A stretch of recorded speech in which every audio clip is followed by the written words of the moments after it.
Salamat po, Panginoon Diyos, Panginoong Apuna. Yung pre-trial brief, nakasaad doon lahat ng ebidensya ilalabas Yan. nila. Kahit po tayo, nanonood kami ng balita. Paano ilalabas at saka yung mga issue na gusto nilang Anim. resolbahin ng korte. Ngayon, yung So, desisyon kahit po kung tayo ihaharap ng na apunan, bigay ng Sara Diyos, sayon sa o Mateo hindi, 6:9. maaaring Ang magbago namin yan nasa sa langit ka, yung takbo verse 11, bigyan mo kami ng aming kakanin araw-araw.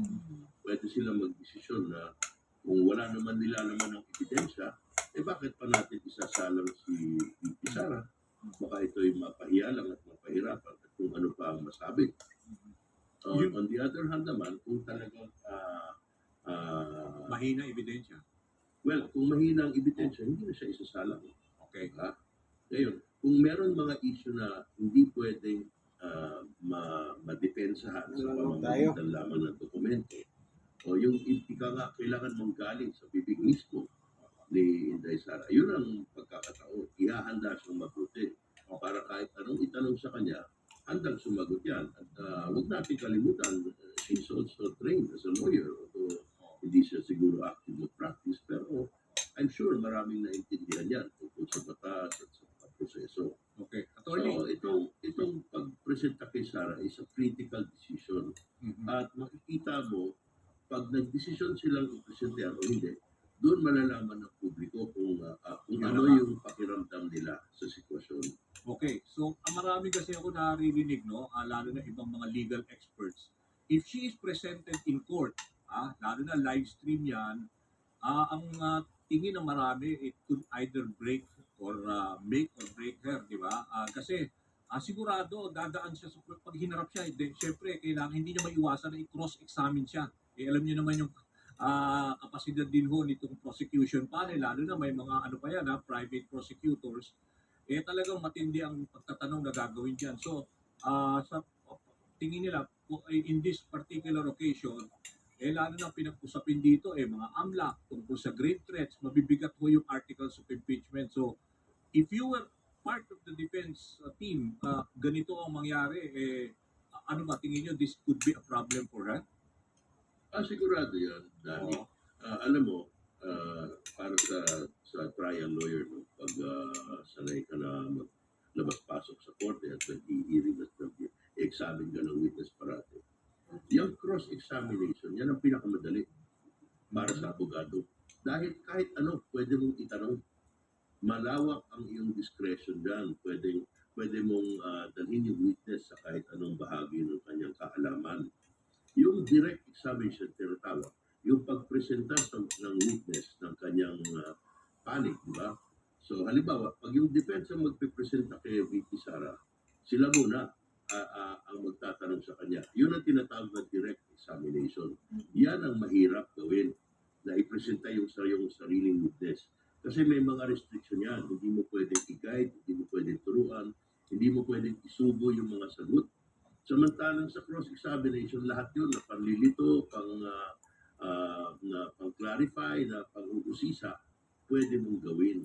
Kaya yan, matindi talaga yung effect ng cross-examination. Hindi mo basta-basta sinasalang yung witness kung hindi ka siguradong kakayanin ng witness kung ano man tanong. So, halimbawa, dito sa kaso ko, maraming issue na magiging very personal yung sagot. Doon sa unexplained wealth, di ba?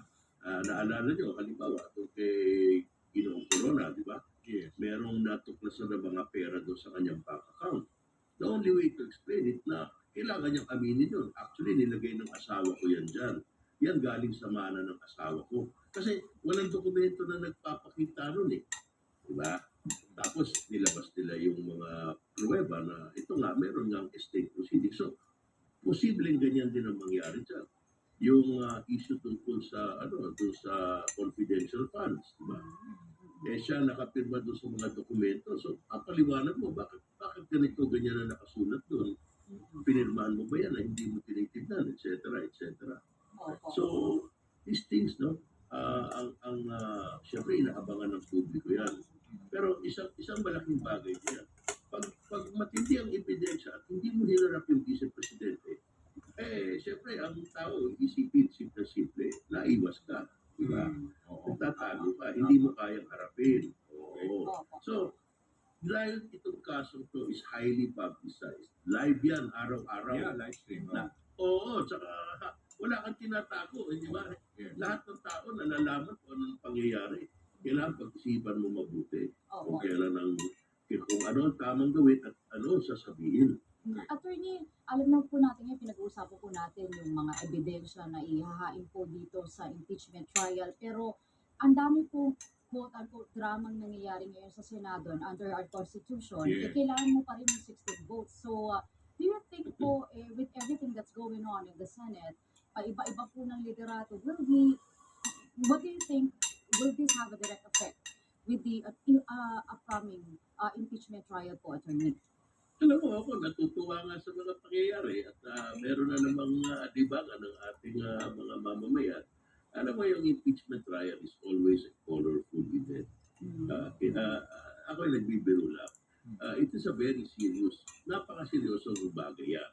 Siyempre, isipin mo, ang gustong mangyari tanggalin sa pwesto ang halal na Vice President. So, itong mga nangyayari sa Senado, ilan ba ang kailangan ng boto? Sino ba mamumuno, etc. Hinihintay nga natin na magtawag ng joint session ng presidente para ma-resolve yan. Ako, ang paniwala ko, hindi magtatawag ng joint session yan unless sigurado si presidente na ma-resolve niya itong leadership issue. Ngayon, itong issue sa quorum, di ba? Napag-usapan natin yung Abilino versus Cueto. Alam na natin ring masakop sa jurisdiction ng senador, hindi siya kabilang doon sa pag-compute ng quorum, no? Okay. So, ang tanong ngayon, pwede ba itong i-apply doon sa boto na kailangan para ma-convict si VP Sara? Ako sa buong paniwala ko, dapat mag-apply ang doktrina na yan. Bakit? Halimbawa, nasa gitna tayo ng paglilitis. Nakasalang ang high official. Kung may mangyari at mawala yung mga, let's say, 10 senator, whatever, no?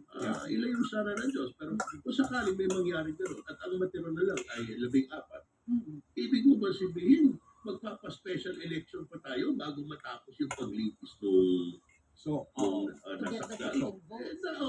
Dapat, di ba? So, They shall proceed with the trial forthwith, di ba? Okay. Attorney, para lang mas malinaw sa ating mga viewers kasi you believe in what earlier said by Associate Justice Antonio Carpio, 'di ba, na nag-a-apply yung quorum na 12 is already enough para to at least, 'di ba, elect a Senate President pro tem. At saka sabi niya, if an official is charged with plunder even without conviction yet, even without conviction, sabi niya, he is automatically suspended and should not be counted para makaboto. Tama ho ba? Ganon, Attorney? Well, hindi ko na, to be fair, hindi ko narinig yung sinabi ni Justice Carpio. Pero in principle, sang-ayon ako doon. Alam mo, hindi pwedeng nakabinbin ang mga mahahalagang trabaho ng Senado dahil lang hinihintay natin mabuo yung quorum. Hindi maaari yun. Siyempre, iba naman yung pag naupos yung lahat ng miyembro ng Senado, isa na lang ang natira. Iba naman ang usapan yun. Pero ibig sabihin, for as long as you have yung at least 12 or so, palagay ko, the business can continue. Kung whether yan sa pag-alar ng Senate President, sa pag-declare ng vacancy, sa pag-convict, di ba? Ano ba yung number required, yung quorum required, o yung minimum number of votes, mag-a-adjust yan. Kung ano yung talagang natitirang miyembro na kayang sakupin ng kapangyarihan ng Senado.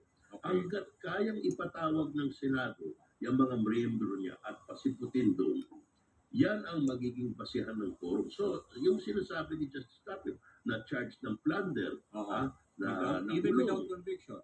Even without conviction, syempre, pag nakakulong suspended dapat yun. Suspended. Sigurado si Senator Jinggoy na nga, kusang diba? Siya na So, nagsabi. because under judicial entity na siya, under korte, wala na may na, supervision. Under judicial custody. Yeah. Hindi ka naman pwedeng makiusap. Pwede mo ba palabasin si Senator kasi may quorum kami. Anong kabulastugan yun? Sila na lang pwede tuloy-tuloy. Hindi po pwede yun. So, pag hindi ka kaya, pag wala ka ng kalayaan na gawin ang dapat mong gawin dahil merong batas o may dahilan na hindi tungkol sa impeachment, napakagandang pakinggan. na sila. Basta abogado yung nagpapaliwanag, Wala na napakaganda. So, ibig sabihin, what Natututo does this tayo. mean? Ibig Sige po, sabihin, God bless when us you all. say na wala na siyang Kaibigan entitlement kay Jesus mag-vote kasi Christ, under maniboto judicial sa entity siya, Ikway pati ho ba dun sa sa Lord. Yes, po, ibig sabihin,